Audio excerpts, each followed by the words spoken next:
all these fireworks at your wedding, it doesn't signify anything. It doesn't take away anything, honestly. You do not need smoky effects at your wedding. Maka, why? You do not need a photo booth at your wedding, to be honest. People want to take pictures. Have a very wonderful backdrop behind your seat. You know, there's this couple seat. Have a wonderful backdrop behind that seat. That backdrop can serve two purposes. All my pictures were taken while everybody was standing in front of the backdrop. So that backdrop was like the background of the pictures. It was so beautiful. And that backdrop was also the background of the pictures I and my husband took while we're sitting down. So I did not see the essence of having a different photo booth session, maybe a banner of my face and my husband's face. You know, so a photo booth is absolutely unnecessary, to be honest. It's so unnecessary. Then people start having some mini things like ASU stand, ice cream stand.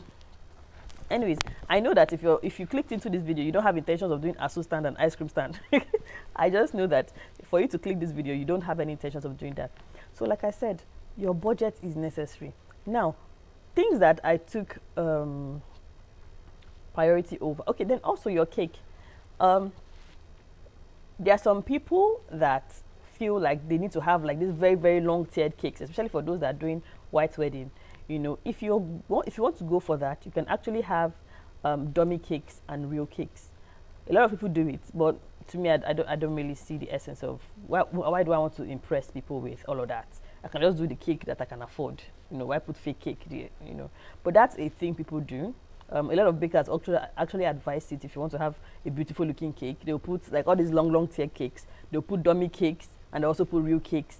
You know. So what I did essentially at my traditional wedding, I had a nice cake, but I already pre-ordered the same cake, but let them cut it in bits. So it wasn't a situation of after cutting the cake, everybody waiting for someone to go and use knife and start dividing the cake. That cake that was cut was like that till the end of the ceremony. There was other cakes that were cut and put into these tiny packs to be given to people guests. You know, so nobody had to carry that and start cutting somewhere, and so that's another way to even save time.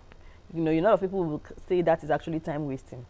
Then, as much as you can, try and use the help you can get. Try and use the help you can. You don't see, honestly, people don't really know how humans are important to you till when you actually need the help of humans. So don't neglect friends and family at all. Although there were some responsibilities that I took off friends and family because I felt I didn't want to have any rift with, like serving food. I had ushers that served food at my wedding because I didn't want to be like, this person knows me, this person didn't know me. I wanted random strangers to serve food at my wedding. So I took that off family and friends. What else? Then catering of the food. It wasn't family. It was actually a catering vendor that took care of the food, you know, and all that. So, like I said, you can actually draw a line where you know that there will be problems if family and friends enter. You can just use outsiders. But where you know that these people have the means of doing this thing for you, more use them more. Use them. See, use them, guy. How wish I had friends that could do makeup. I wouldn't have spent money on makeup. How wish I had friends that could decorate. Okay, my friend decorated my event, and the money she collected from my event, oh my god, like I can't even call the amount now because she's very good, and if I call the amount, it will be more like I'm rubbishing her work. Like the amount she collected was not even up to 3 zeros. Like I'm so serious. Like, and that was way back in 2019. It's not so far away, you know. But because she's my friend, that's why I was able to get such a deal from her. So please, don't run away from friends and family when it comes to things that can actually help you reduce costs. You know, some people, like there was a video I was watching, I think it's from the Chefs, and they're talking about how a friend of theirs was the MC at their wedding. Another video I watched, the person talked about how a friend of theirs was able to help them get a subsidized fee for their hall, you know. So please, friends and families can actually help you to reduce cost as well. Then I want to tell you about your hair.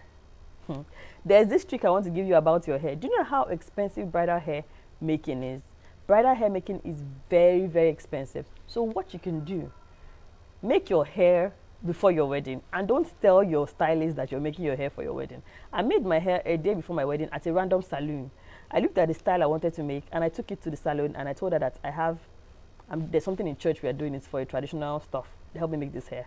And I don't think I spent, in total fee I spent on my hair plus the extension, I don't think it was up to 5,000 there. To be honest. Like, even including washing of the hair, I don't think it was up to. And I think she did a very good job, you know.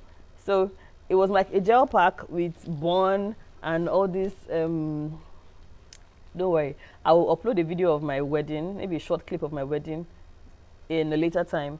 But I just want to give you an idea of what you can do. So, okay, then have you drawn up your guest list? How many people are invited for this wedding? The number of people you're inviting for the wedding can actually determine the kind of hall you use. Because yes, we had two options for two halls. We had a hall that would seat 250 people, and we had a hall that would seat 350 people. The initial plan was to go with a hall that would seat with 350 people. But when we began to ask the caterers, the vendors, I knew a lot of people. My husband also, you know, realized that we can't afford to feed these 350 people. So we had to look for a hall that could fit 250 people, and we sent invites to 220 people, leaving 30 seats for people that are plus ones. And guess what?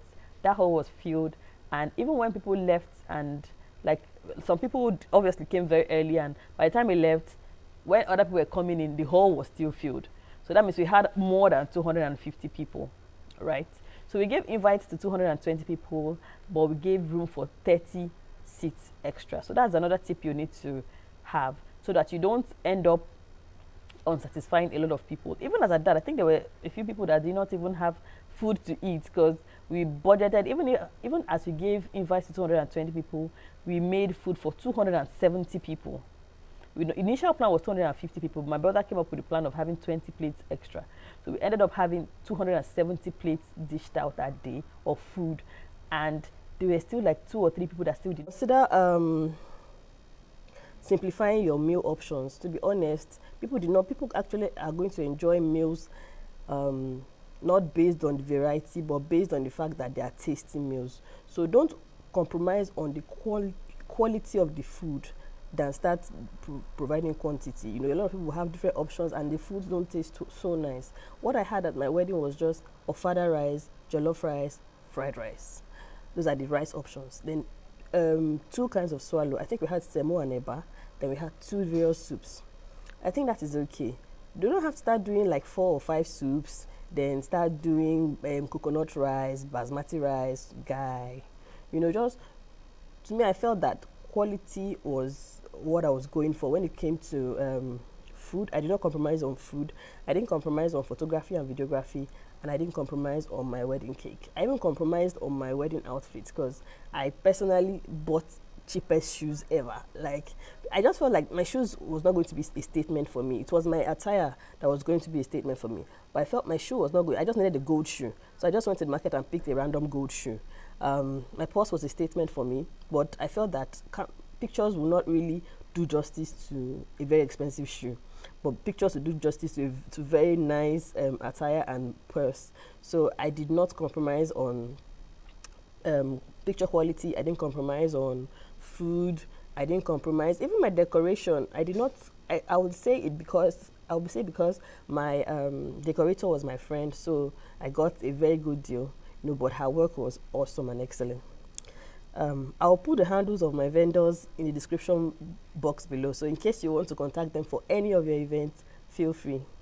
And I'll also put a snippet of my wedding in the next video, so watch out for that video, guys. Then also you can actually customize your own invitation cards. Guys, you don't need to start printing invitation cards. I'll put a link to a website in the description box below, where you can customize your own invitation cards and send e-invitations. Attach it as PDF on people's WhatsApp, you know, screenshot it as JPEG and send to people. Please don't start burning money on paper. There are some organizations that would say they want hard copy invitation. What you can do in that instance is, you know, this letter-headed yellow paper, print colored on it, print the invitation you designed on the site, print it on print colored on that yellow letterheaded paper that they usually sell in these random shops. Then give it to your HR or give it to whatever you want to give it to. Fold it nicely and give it to them. You don't even need that. People that you give invitations to, I have a lot of invitations that I've tossed. Like, I don't think I've kept anybody's invitation so far. So why would I be burning money on paper? So that is it. And the last tip I want to give you is you can actually IG search for some vendors that are close to you. Like my makeup artist, I just put makeup artist in, let's say for example I stay in Bagada, makeup artist in Bagada, and I saw a lot of makeup artists, you know, so I just search and began, I DM'd them. All right, thank you so much for tuning into this video. See you in the next video. I Made Your Girls Tales. Always share my videos so that people who, you know, are going through things like this, your families, your friends, your niece, your nephew, your cousin that wants to get married can know how to do this, can know how to plan this or her wedding, and actually optimize their finances while doing that. See you in the next one. I Made Your Girls Tales. Ciao.